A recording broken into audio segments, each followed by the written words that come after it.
앞서 전해드린 대로 새정치민주연합이 지금 상당히 술렁이고 있습니다.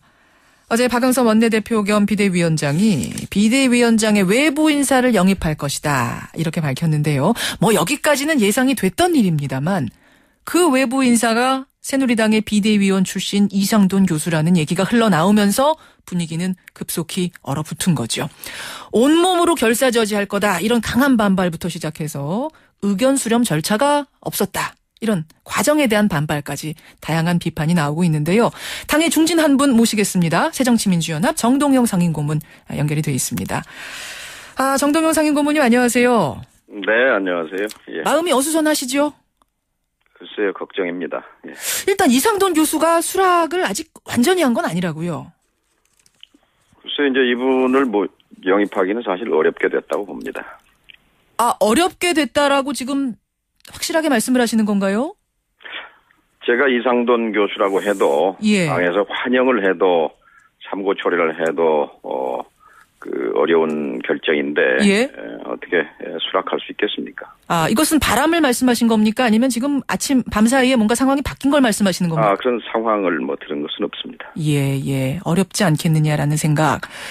그런데 어제 정동영 고문께서 좀 비슷한 말씀을 하셨어요. SNS를 통해서. 민주당을 뿌리채 흔드는 실책이다. 당원과 당 역사에 대한 모독이다. 이렇게까지 말씀하셨는데 왜 그렇게까지 안 되는 일이라고 판단하시는 겁니까? 새누리당 전 비대위원인 새정치민주연합 현 비대위원장 이상돈 교수 이렇게 이제 소개를 해야 할 판인데 이게 가능한 얘기가 아니죠. 그러니까 이상돈 교수 개인에 대한 호불호를 말하는 것이 아닙니다. 예. 보수 진영에서는 나름대로 합리적인 분이고 예. 하지만 그분의 본체는 어디까지나 새누리당이고 보수주의자입니다. 본체는? 박근혜 정권의 탄생의 1등 공신이고 어찌됐건 이 교수께서는 새누리당의 비판적인 방식으로 그분의 방식으로 보수 진영에 기여하고 있는 분인데요. 예.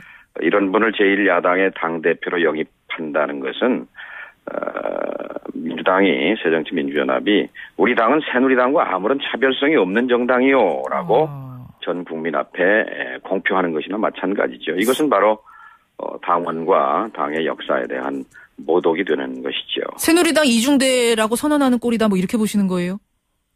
그런 셈입니다. 근데 대선의 1등 공신이었다라는 과거 전력은 사실이다 치더라도 지금도 보수 진영의 일정 부분 기여하고 있다고 보십니까? 이상돈 교수는 지금 신랄하게 정권 비판하고 있는데요. 바로 비판적인 방식 제가 말씀드린 그분 나름의 방식으로 저는 보수 진영에 기여하고 있다고 보는 겁니다.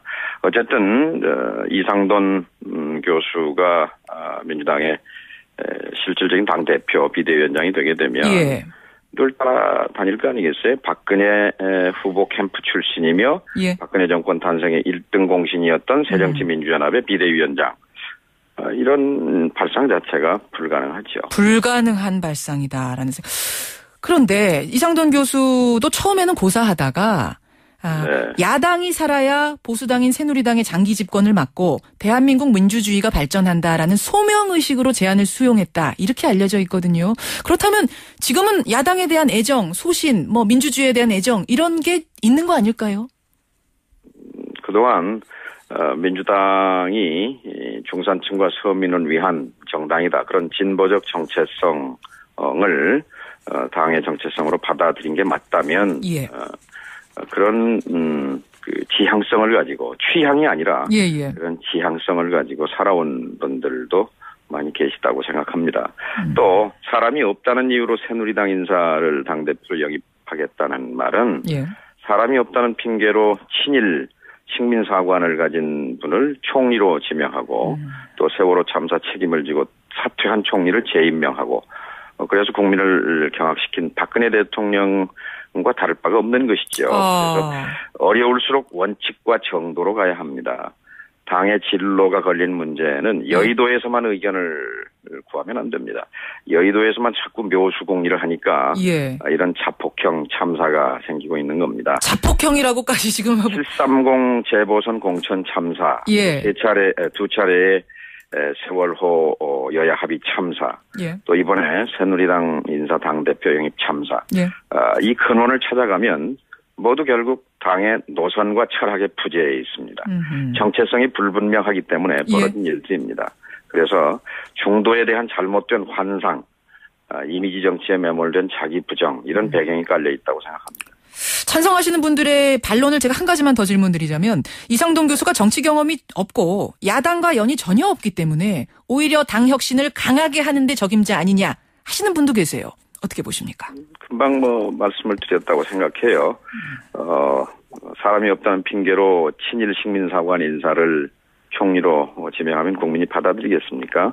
이상돈 교수에 대한 기준은 당원과 지지자들의 눈높이여야 합니다. 그 눈높이에서 수용될 수 없는 인사라고 생각합니다. 알겠습니다. 이 비상한 시국에 그 대답은 여의도에서 구해서 안 된다 하는 것이 제 생각입니다. 여의도에서 구해서는 안 된다. 어디까지 가야 되나요? 사실 이상돈 교수도 지금 여의도 정치판 한가운데 있는 분은 아니었습니다만.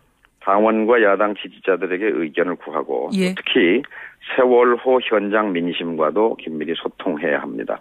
세월호 민심이라는 것은 대한민국이 달라져야 한다는 강렬한 소망이 담긴 생생한 민심이라고 봅니다. 그래서 민주당 비대위원장은 아래에서 구해야 합니다. 사회적, 경제적 약자를 대변하면서 살아온 분들 가운데서 찾아야 한다. 그런 생각입니다. 누구를 좀 염두에 두고 계시는 분이 있는 건가요? 정도영 고문님? 저는 많이 계시다고 봅니다. 그러나 특정인을 거명하지는 않겠습니다만 지금 국민들께서는 야당다운 야당, 강단 있는 야당, 대안 있는 야당 이걸 요구하지 않습니까? 세월호 이후에 대한민국이 달라져야 한다는 시대적 과제를 앞장서서 의제화하고 주도할 수 있는 그런 야당을 요구하고 있습니다. 그런데 4월 16일 세월호 아침에 그 참담함과 오늘 아침 대한민국 앞에서 국민들이 느끼는 이 모습 무슨 차이가 있습니까? 알겠습니다. 출구 없는 대한민국의 모습 그대로고 박 대통령은 표류하고 있고 또 거기다 제1야당이 또 표류하고 있고 이것이 비극적 상황이라고 생각합니다. 박영선 원내대표가 이상돈 비대위원장 카드를 완전히 철회해야 된다고 지금 강하게 보시는 거죠?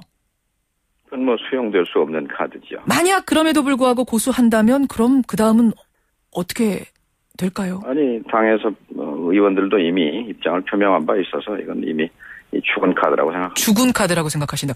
그런데 이걸 만약 박영선 원내대표의 이번 이상돈 카드도 거부를 당할 경우 박영선 원내대표의 지도력, 리더십이 상당히 손상당하는 거 아니냐. 좀 힘 실어줘야 되는 거 아니냐라는 의견도 있긴 있거든요. 저는 박영선 대표가 더 이상 감당하기 어려울 거라고 생각합니다. 이제 세 번째 덜컥수를 둔 건데요. 이런 식으로 해서는 당을 끌고 갈 수 없다고 생각합니다. 지금이라도 낮은 자세로 당원과 지지자들과 눈높이를 맞춰야 한다고 생각합니다. 이상돈 카드를 접고 그럼 박영선 원내대표도 뭔가 거취에 대해 결정을 해야 된다고 보시는 건가요? 폭넓게 의견을 좀 수렴해야 되겠죠. 정치는 결국 책임 정치입니다. 책임 정치. 지금 말씀을 좀 돌려서 하신 것 같은데 그럼 이미 리더십이 상처를 좀 심하게 입었다 이번 사태를 계기로 이렇게 보시는 겁니까? 부인할 수 없죠. 그런데 사실 비대위원장 선임 문제를 놓고 박영선보다 더 잘할 사람이 있느냐 하는 것이 당 내외의 평가였습니다. 그런 점에서는 잘 해주길 바랬고 잘할 수 있으리라고 생각했는데 몹시 안타깝습니다. 그럼 비대위원장 선임을 다시 할 사람 그러니까 수장이 지금 바뀌어야 한다고 보십니까? 비대위원장을 지금 밖에서 구한다고 했지 않습니까? 당내에 적절한 사람이 없어서 그랬다고 생각합니다. 또 실제 박영선 의원보다 더 비대위원장에 적합한 인물이 없는 것도 사실입니다. 그러면 없다. 이것을 부끄러워하지 말고 있는 그대로 지금 민주당의 신뢰가 땅바닥에 떨어져 있지 않습니까? 어려울수록 원칙과 정도로 가야 된다 생각합니다. 알겠습니다. 여기까지 말씀 듣겠습니다. 고맙습니다. 감사합니다. 새정치민주연합 정동영 상임고문이었습니다.